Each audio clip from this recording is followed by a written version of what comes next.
si student gitu ya. Apakah dia merupakan data dari setiap student? Tidak ya. Jadi tabel student tadi itu menggambarkan kondisi student di dunia nyata. Itu maksudnya abstraksi. Terus yang berikutnya support of multiple view. Jadi kita bisa melakukan berbagai macam query ya terhadap data gitu. Misalnya saya pengen menampilkan nama depan beserta grade dari setiap student gitu. Atau misal saya pengen dapatkan full name dari setiap student beserta grade-nya gitu. Jadi view yang kita lakukan atau melihat data itu bisa berbagai macam angle. Terus seperti yang tadi ya, sharing data ke multi user ya. Jadi kita bisa bagi data ini dengan user yang berbeda. Untuk processingnya pun juga terpisah ya. Misal teman-teman, misalnya saya mau lihat jadwal hari ini gitu. Ya, teman-teman dengan database yang sama ya di Bima konteksnya. Saya pengen lihat jadwal hari ini, jadwal perkuliahan. Teman-teman pengen lihat jadwal di bulan depan. Nah itu prosesnya berbeda dengan yang saya minta gitu. Jadi independen ya prosesnya, tidak terlepas harus sama semua gitu prosesnya.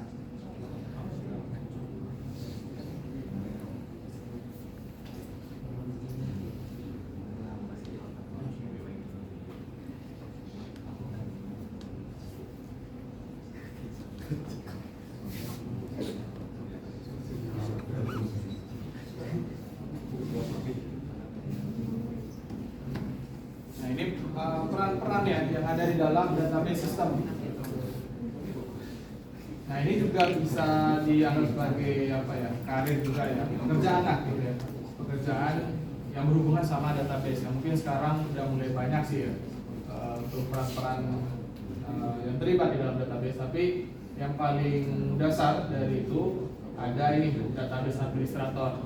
Jadi database administrator itu tugasnya ngapain sih? Ya dia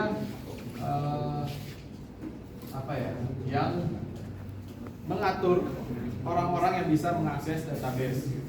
Terus dia juga yang memonitor penggunaan dari database itu. Misalnya, kok tabel ini tiba-tiba banyak gitu ya? Apa yang salah gitu? Apakah ada yang iseng gitu masukin data banyak gitu? Nah, dia yang bertugas untuk mencari tahu kenapa kejadian itu bisa ada. Terus dia juga yang lebih ngerti software sama hardware yang dibutuhkan itu seperti apa gitu ya. Software yang dipakai untuk mengolah database ini, terus software yang boleh itu apa aja, terus hardware yang dibutuhkan itu misalnya untuk saat ini kebutuhan hardware kayak misalnya disknya ya, hard disknya itu mungkin sekitar 2 tera misalnya. 2 tera masih cukup gitu. Ternyata di tahun berikutnya terjadi lonjakan jumlah mahasiswa ya. Misal saya ngomong database administrator di BINUS ya. Ternyata di tahun depan lonjakannya 100% gitu. Otomatis ya berarti hard disk yang kita butuhkan itu harus ditambah kapasitasnya gitu. Jadi itu tugas dari administrator. Jadi masih banyak lagi ya tugasnya. Terus database designer. Nah, database designer ini tugasnya itu dia yang merancang ya. Sesuai namanya designer ya. Dia yang merancang dari abstraksi tadi ya. Tabel-tabel yang akan diciptakan itu apa saja, data yang akan disimpan, atribut yang akan dimiliki setiap tabel itu apa saja, relasinya seperti apa, itu tugas dari database designer.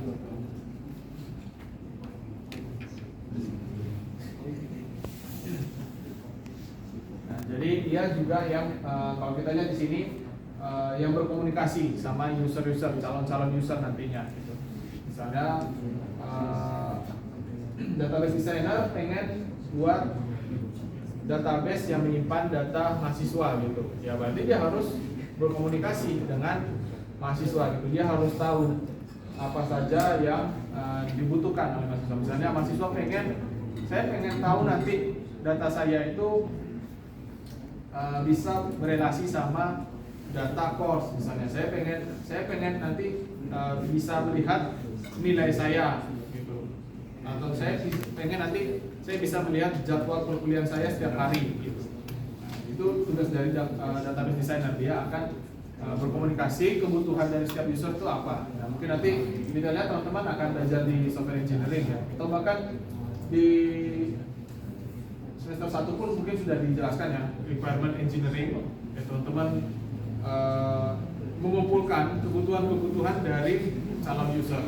Jadi bukan gini ya, kalau di dunia software engineering ketika teman-teman ditawarin project gitu, tolong buatin aplikasi aplikasi LMS misalnya, bikin sistem LMS ya, atau kayak Bimai gitu ya.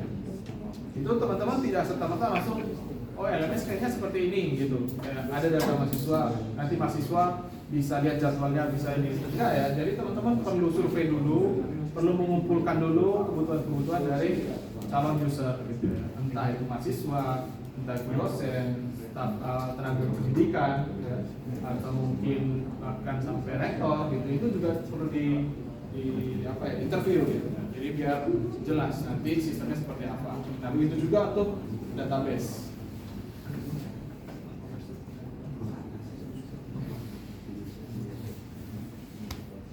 Sampai sini mungkin ada pertanyaan?